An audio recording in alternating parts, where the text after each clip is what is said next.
Reports indicated that Mr. Elias Chikwava, who recently went viral after a video of him cooking sadza in the Harare CBD, received over 6,500 US dollars in donation from the social media users who came together to support him.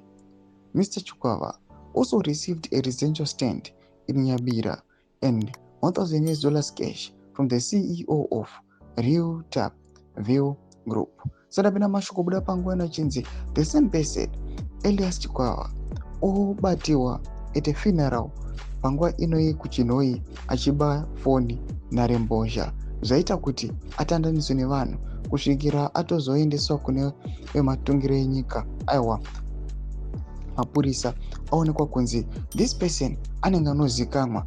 Tinotoona in some videos vanhu vachitobvunza vachitoti havaziri baba vesadza here ava, after aonekwa achizama kuba foni obva abatwa nevanhu atongoputsa kurohwa ndoti wasubscribe or like on the bell icon.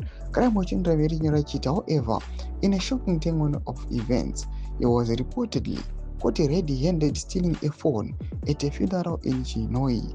Following the incident, he was assaulted by members of the public before being handed over to the police. Ndomamiro zvakaita ameno munoitongawo sei muri Zimbabwe. Aiwa, Elias Chikwava situation yake yakanga iri chipisa tsitsi ichisirisa zvakanyanya after a video yasurfaced achibika sadza in public. Vanhu vakamunzwira tsitsi. Aiwa, akabuda mumaoko emapurisa, but pasina kana a week zvaitika ava kubatwa again achiba foni. Munoiti kuti tomboti ndimo majaji muri Zimbabwe, pindai comment section medu mumbotudza matungiro enyuwo. Tingapoti inzara kunoonekwa kunzi munhu akapiwa stand, munhu akapiwa mari, but panguva inoi zvanyatsoratidza kuti pafuneral here muri Zimbabwe oonekwa achiba. Ina comment section medu dzafungiro enyu mutodii pamusoro pechitiko ichi. So subscribe or like, chat on the bell icon.